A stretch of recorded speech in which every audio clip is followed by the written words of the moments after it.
Hi, Adam Smith here, Head of Engineering at Beta Acid.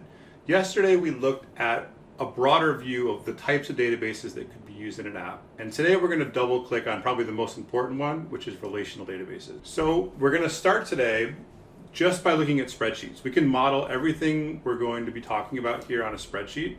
And we're going to be going with our example of a pet store, Pets R Us. So we're going to call our database here, Pets R Us. And the different sheets in our spreadsheet are going to be the various tables. So we're going to keep it real simple. We're going to have customers and we're going to have dogs. So back to customers. The unique ID for a customer is just going to be called ID. They're going to have a name and an email. Very, very basic. For our dogs, they're also going to have a unique ID. They're going to have a breed, a name, and we're going to have our model be a customer can have many dogs, and a dog always belongs to a customer. So we're going to make a customer ID. That's going to be the link between the dogs and the customers. And really that's it. This is the basic concepts of how we're going to be building our database. Now we're going to get our hands dirty today. We're not just going to be talking about theory. We're going to actually deploy a database in the cloud. And I highly, highly encourage you, if you want to understand this stuff, to don't just watch, but actually join in and get your fingers on the keyboard. So if you want to do that, go over to render.com. This is a great tool. It's something that I like a lot to deploy servers and databases. And you can sign up very simply. You can do Google, email. I just will sign in using Google. It's literally that simple.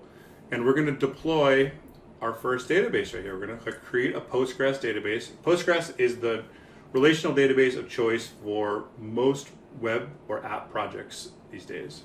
So we're going to just give it a name. Pets R Us.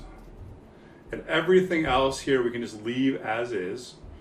We'll choose free. There's no reason to spend any money on this. And we're going to create a database. This is going to take a few minutes to spin up. And while we're waiting, we need a way to connect to our database from our local computer. It's really simple. I would recommend TablePlus. Just go to tableplus.com, download for your operating system. I've already got it on my operating system. It looks like this. And we'll go back over to our render dashboard, and as soon as it's ready, we'll be able to click connect on our dashboard. External, because we want to be able to connect to this locally from our computer, so we're external from the server. Click on copy the database URL. We're going to go back to TablePlus. We're going to add a database by clicking the plus button. Import from URL, and it actually, if you have it on your clipboard, it's just going to grab it and put it in here for you. Click import, and then we can test our connection. If it works, yep, everything lights up green. If it's not ready yet, it'll light up in red. You probably just have to wait an extra minute or two. And we're going to connect to the database. In today's episode, we did a lot. We looked at how a relational database is a lot like a Google spreadsheet. We set up our schema in our spreadsheet for a customer and a dog. We went ahead and we deployed a Postgres table to render. So now we have one out in the cloud.